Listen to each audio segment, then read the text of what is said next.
Herkese merhaba. Çocuğumuzun öksürüğünün alerjik olduğunu nasıl anlarız?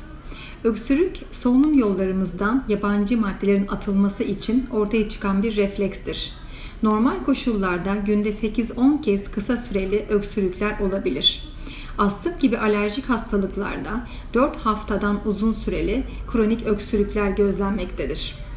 Çocuğumuzun üst solunum yolu enfeksiyonu 4 haftadan uzun öksürüğe neden oluyorsa, her üst solunum yolu enfeksiyonu göğüse iniyorsa, hışıltılı solunum, nefes darlığı gibi bulgular ile beraberse, efor sırasında öksürükleri veya gece öksürükleri oluyorsa, sık sık kurup atakları geçiriyorsa, ayrıca burun akıntısı, burunda kaşıntı, gözlerde kaşıntı, akıntı gibi alerjik şikayetler ile beraberse, öncesinde atopik egzama veya gıda alerjisi gibi bir alerjik hastalık öyküsü varsa, bu çocuklarımızın öksürüğünün alerjik bir hastalık açısından değerlendirilmesi gerekmektedir. Teşekkür ederim.